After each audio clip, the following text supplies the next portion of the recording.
Country delight buffalo milk ని మా family వాళ్ళకి ఎప్పటి నుండో వాడుతున్నాను. ఈ పాల ఫస్ట్ యూజ్ నుండి నాకు దీనిపైన చాలా నమ్మకం వచ్చింది. Choose country delight and live better. Bihar assembly ఎన్నికల్లో 160కి పైగా సీట్లలో విజయం సాధిస్తాము అని చెప్పి కేంద్ర హోంమంత్రి అమిత్ షా చాలా ధీమాగా చెబుతూ ఉన్నారు. ప్రొఫెసర్ గారు, సర్వేలు అయితే చెప్తూ ఉన్నాయి కదా సార్, అక్కడ పోటాపోటీ ఉంటుంది అని చెప్పేసి, అంచనాలు కూడా ఉన్నాయి, నెక్ టు నెక్ ఉండొచ్చు అని చెప్పేసి. సో ఏంటి, ఏ ధీమాతో అమిత్ షా 160+ అంటూ ఉన్నారు సార్?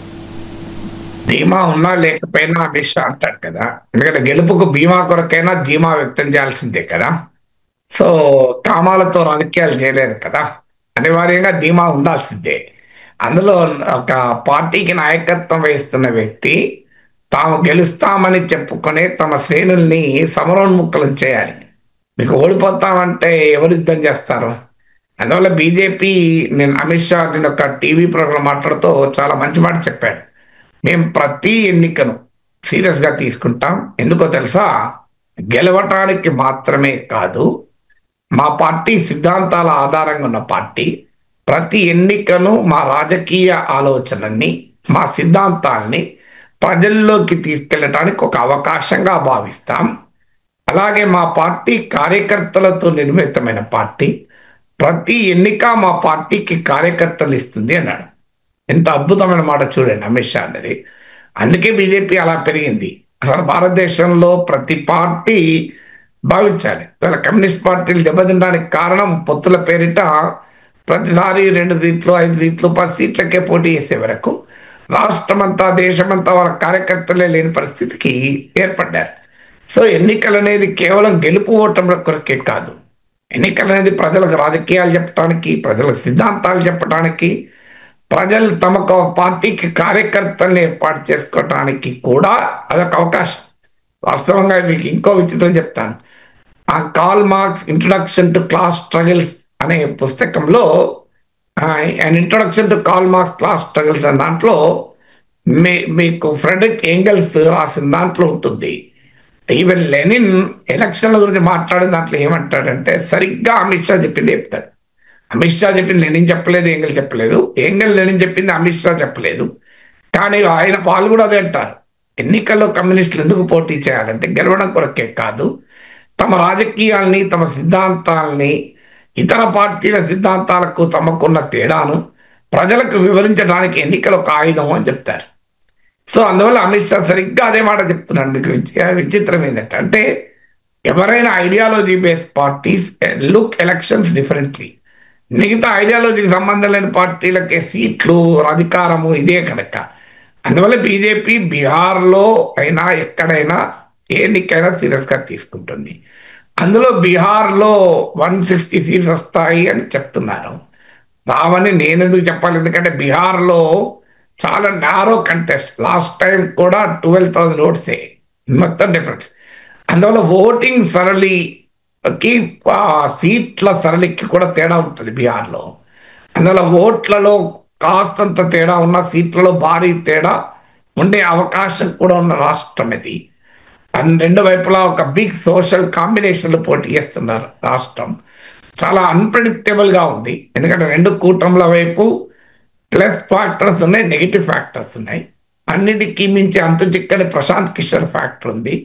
సో అనేక మీ గతంలో కూడా మాట్లాడాను, బీహార్ ఎన్నికలు ఎందుకు అంచనాలకు అందడం లేదు అని. సో అందువల్ల ఇప్పటి వరకు సర్వేలు అయితే మీరు అన్నట్లు 1% కన్నా 2 కూటముల మధ్య తేడా లేదు అని సర్వేలు చెప్తున్నాయి. 1% is a very big difference కూడా బీహార్ లాంటి స్టేట్లో.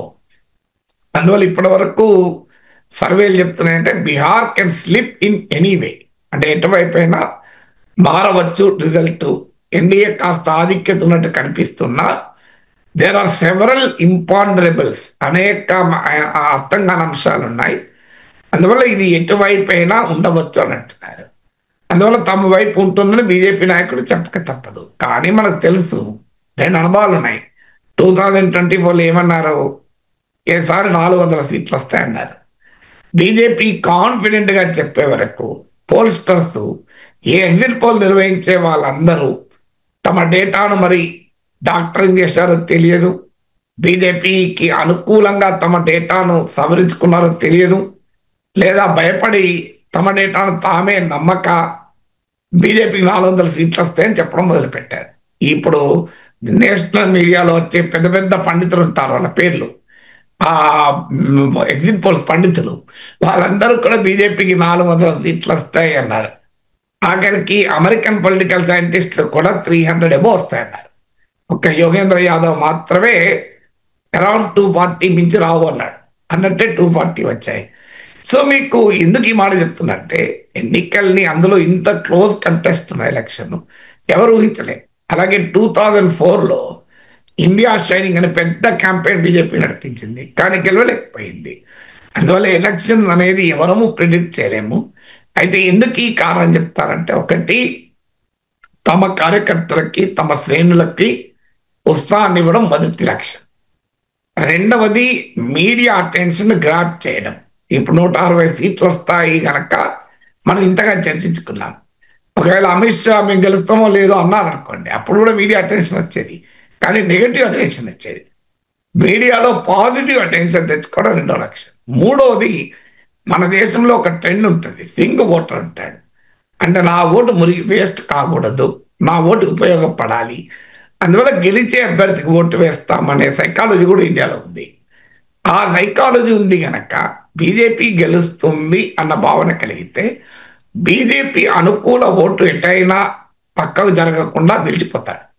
అంటే అసంతృప్తితో ఉన్నవాడు కూడా మన పార్టీ గెలుస్తుందట అని చెప్పి ఇటువైపు కన్సాలిడేట్ అవుతాడు. అలాగే మధ్యలో ఉండే ఓటర్ ఉంటాడు, సింగ్ ఓటర్. ఆ సింగ్ ఓటర్ కూడా టర్న్ అయ్యే అవకాశం ఉంటుంది. అంటే ఫెన్స్ ఓటింగ్ అంటారు దీన్ని. సో అదొక కారణం. నాలుగవది, ప్రత్యర్థుల్లో భయాందోళన క్రియేట్ చేయడం. అంటే అదొక మైండ్ గేమ్ అంటారే, అదొక సైకలాజికల్ వార్. ఎలక్షన్స్లో పొలిటికల్ వార్ మాత్రమే జరగదు, సైకలాజికల్ వార్ కూడా నడుస్తుంది. అంటే తన ప్రత్యర్థుల్ని ఎన్నికలకు ముందే బేదారు చేయడం, అంటే ఎలాగూ గెలవము కదా అనే ఒక భయాన్ని క్రియేట్ చేస్తే వాళ్ళు పనిచేసే తీరు పని చేయకుండా వస్తారు. అందుకే చెప్తారు మీకు, శ్రీకృష్ణ రాయబారంలో కృష్ణ పరమాత్మ చెప్తాడే, యుద్ధం అంటూ జరిగితే ఏమవుతుందో వివరించి చెప్తానని, అదాత శత్రువే అలిగిన నాడు అని మొదలుపెట్టి చెప్తాడు. ఎందుకు కారణం అదే, అంటే ఒక్కసారిగా ప్రత్యర్థి శిబిరాన్ని భయకంపితం చేయడం, అది కూడా ఒక లక్ష్యంగా ఉంటుంది.